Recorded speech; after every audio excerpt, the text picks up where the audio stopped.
If you are a remote sales professional, you know that one of the most important things in sales is creating respect on your sales calls, where the prospect comes in and they feel from the very beginning of the call, I have to respect the person who is selling to me. I have to respect this person's leadership, the fact that I am surrendering to a process, and this person, you, the salesperson, me, the salesperson, is going to take them through that process and help them get to where they need to be. So in this video, I'm going to explain to you exactly how I learned to create a lot of respect on my sales calls, where I would get prospects just opening up, being very real with me, vulnerable, and giving me honest, real answers that would just help me close the deal. Because if you have prospects that are shutting down and are not giving you real, open, and honest answers, you're going to struggle to close. And I don't want that to happen to you. So in this video, I'm going to break down to you exactly 3.5, give or take, strategies that I used when I was learning sales to help me gain massive respect for my prospects and close way more deals way faster, way easier. Okay, the first thing you have to understand is that standards are an extremely important part of your sales calls. The standard that you set for your prospects and the way that they interact with you, the way that they answer you, the way that they communicate with you. Most closers settle for weak standards. And what I mean by that is, I'll give you a really basic example. In the scripting that I teach to my clients, one of the first questions that we ask is, or the first question we ask is, what are you looking for specifically? Like when it comes to, let's say you're helping someone to build an e-commerce business and you sell e-com coaching. Okay. I mean, you ask the person, what are you looking for specifically? Just curious, like, where do you want to be? And let's say the person goes on and on about how they found out about e-com a year ago and how they've been trying and they really want help with marketing. What you need to get in terms of an answer in this question is you need to get a number saying how much do they want to make versus how much they're making now, right? I'm making 2-3K with my e-com business now, not a lot. I want to be a 10K per month e-com builder, e-com store owner, all right? We need to set a standard for that answer. Another example, if you were to ask a question about the future, I'm just curious, when we put you in a position where you have made the money, what does that do for you, like personally? When you ask that question, there's a specific answer that we want. And what I found is that a lot of closers settle for very weak answers. We don't want this. You want the answers that you get on a sales call to be extremely thorough, to be honest, to come from a place of vulnerability, because that's going to set a standard for the rest of the call. Now, one of the ways you can do this is by making sure that every single question gets answered the way that you need it to be answered. And what I did when I was in sales is I fully learned and I dialed in how to make sure that every single question that I asked the prospect, got answered the exact way that I wanted it to be answered. Which means that if I were to ask someone a question like, and being in that position, what does that feel like to you? When I ask that question, I don't want them to answer me with a practical answer of how life would look like. I want them to answer me with a feeling, because I asked about a feeling. If I ask them, how long has it been? Okay, so you said you've been wanting to lose the weight for, what is it, the last couple years now? How long has this been going on for? And they say, well, it's been all my life. It's been a while, just a really long time I've been in this position. That's a nice answer, but you didn't answer my question. I asked, how long has it been going on for? So how long has it been going on for? What does that mean? The answer that I need them to answer, literally, how long has this been going on for, which is a specific range of time. So I'm going to say, how long has it been? Has it been 5 years, 6 years? What's the time been? Right?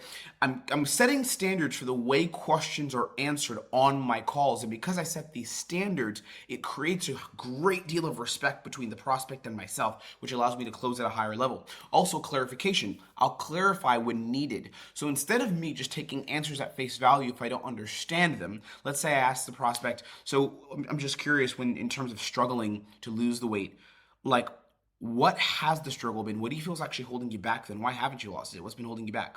And they say, oh, life is busy. I just lose track. I lose focus. We don't move on. Instead, I say, tell me more about that. When you say lose focus, in what way? Tell me what's coming up and what happens. And I need to know that because I want to know what I can pitch. I want to know what problem I can solve, because sales at the end of the day is about solving problems. So if you don't have a problem from a prospect, you're not going to close, right? So you need to have a problem that you're actually solving. So what I've seen a lot of closers do is they lack standards, and maybe this is yourself. They lack standards for the way that questions are asked and the way questions need to be answered, and they don't get the full freaking answer, but I'm always getting answers. And I realized this early on in my sales journey. I was like, oh, if I want respect from the people that I'm selling to, if I want them to answer my questions properly, or if I want to have a call that closes, I need them to answer the questions properly, correctly, fully, and thoroughly, okay? The second thing that I use, the second way that I build respect on my calls, and I'm going to give you this kind of secret sauce that I think some people in the sales space do teach, but is misunderstood a lot. The second one is complete authenticity in your tonality. Okay, and I'm not saying you have to have perfect tonality, and I'm not going to tell you to spend hours and hours training your tonality. But you need to have complete authenticity in your tonality. You have to sound congruent with the line of questioning and the statements that you're delivering. To the line of questioning and the statements that you're delivering, you have to sound congruent with them. So there's three kinds of tonality that I want to focus on here. There's many more, but three basic kinds of tonality. And if you can dial these down, you will close at a higher level. You will make money in the sales space. You will do very, very well. There's curious tonality, there's certain tonality, and there's empathetic tonality. Those are the three ones that I kind of tend to focus on, and I'll give you an example of what each of these things is. But before I give the example, you have to understand that if your prospects feel like you're inauthentic and that this is coming from a place of, which I'm going to talk about in a second actually later, I'm going to give you this third principle, but if they feel like it's coming from a place of, I need this to work, I need this close, I'm asking these questions not because I genuinely care or I genuinely want to know, but it's because I'm going through the motions so I can get my paycheck or so I can get my commission. The moment you go into that attitude or you communicate like you have that attitude, even if you don't, if you communicate like you have that attitude, from that moment, the prospect loses respect for you. Like, not even kidding. In that exact moment, that's when the prospect is going to lose respect. Okay? The moment where they feel this is inauthentic, they feel like this is not coming from a real place where they're genuinely trying to help. I'm telling you, people have been on sales calls before. Some closers believe their prospects are stupid. I like to believe they're not. I like to think that my prospects generally understand, like I'm doing sales. Maybe they don't know the techniques. Maybe they don't understand every bit of the process, but they get the idea. Hey, this guy is going to try to sell me something. So what needs to happen is when you're communicating with most people, everyone on a sales call, you need to communicate with the deepest authenticity so you don't trigger the prospect, you don't trigger the part of their brain that's like, oh, something's off here and they're trying to get something. I might lose if I move forward. I might lose if I work with this person, if I work with this company, because there's something that's inauthentic here. We don't want that to happen, okay? So here is how we work on our tonality and what needs to happen. You have to have complete authenticity in your tonality, okay?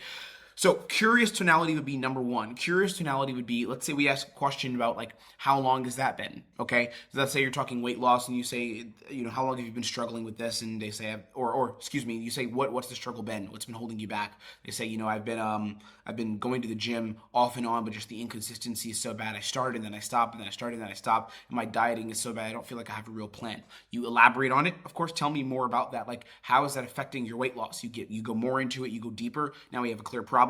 Okay, now we want a time gap, okay? So the way you could ask this question would be like, and how long has that been going on for? Shit. Terrible, absolutely horrible. There's no curiosity, you're just going through the motions. Another not good way would be like, so how long has that been happening? Look at my face, it's stiff, it's weird. There's no soul behind it, there's no soul. Curious tonality, embodying curiosity and being authentic would be, oh wow, okay. How long has this been going on for, man? Like, how long have you been in this situation? Do you hear the energy? Do you hear the tone? Look at my eyes. Look how I'm selling it in my eyes. My eyes. Watch the eyes. Forget the fucking words. How long has that been going on for? Really? Oh, wow. Okay. Shit. It's been 4 years. Really? Wow. You see how I'm selling it in my body, in my face, in my expression, in my being? A lot of sales pros are just like, oh, okay, and how long's that been? Look at the eyes, dead, nothing, just fucking nothing. And it gets me freaking mad, dude. I hate seeing when this happens in sales. It's so annoying to me. You embody the questioning, embody the energy, embody what you want to accomplish. Same thing with certain tonality, right? An example of certain tonality would be making a statement about certainty, saying, well, we absolutely can help you, and we're here to help. Do you see my eyes? Look at the genuine warmth in my eyes, and we're here to help you. We're here to make a change, and I'm glad you're here. And what we're going to do is look at exactly how that change can happen in your life. So I'll break down to you exactly what we do and how we will help, okay? When you're pitching, as an example, how will you pitch? Certain tonality. Well, really what our goal is to give you that freedom where you're at 10K per month. And that's what we do for all of our clients. Do you see that how I'm delivering with complete certainty and conviction with what I'm saying? And every single person who comes through our program, one of the things that we really, really love that we've seen is the consistency over time, and how it's not just like I get in for like a week or a month or 2 months and I learn some cool shit, but like I'm in a different place, and I have built that business and I have that freedom. That's really what the goal is for our people. Certain tonality. right? You have to be more certain than the prospect when you communicate with them. You must be more certain than them because they're not carrying the certainty within themselves because they have a certain degree of fear. It changes a little bit depending on B2B versus B2C, but generally the prospect has a certain degree of fear. You have to carry that certainty and that knowingness, that willingness for the prospect. It's important. It's non-negotiable. And then we have empathetic tonality. So let's say something like handling objections. And by the way, all of these tonalities appear in different parts of the sales process, all throughout the sales process. So I'm not saying it's just here, just there, right? But let's say something like empathetic tonality, which is the third one. Empathetic tonality would be, let's say, in objections when you're talking about when you're doing something we call buy-in and double buy-in. Buy-in and double buy-in is where if someone says I want to think about it and take time, instead of you jumping on trying to handle some objection, you first say yeah, not a problem, take the time you need. Listen to how I go through this progression, okay? Listen to the fucking empathy in my voice. Listen to this, because if you're a closer and you're struggling to close deals because you feel like your prospects are not taking you seriously and you're not leading or you're not being taken seriously, this is why. Tonality is a huge part of this. Listen to my energy and my tone. Listen to the tone, lock in. Prospect says, okay, I need to think about it and just take some time. This is really good, but I just need some time. Yeah, not an issue at all. Take the time you need. All good there. No stress.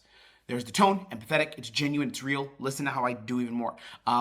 I'm just curious, like, before you go away and take the time, do you feel like we can help? Do you feel like the processes that we laid out, the way we do things here in terms of our structures, our accountability, and our mission, do you feel like that can help you make the changes that you need to really like set yourself up to succeed over the next couple of years? Or how do you feel?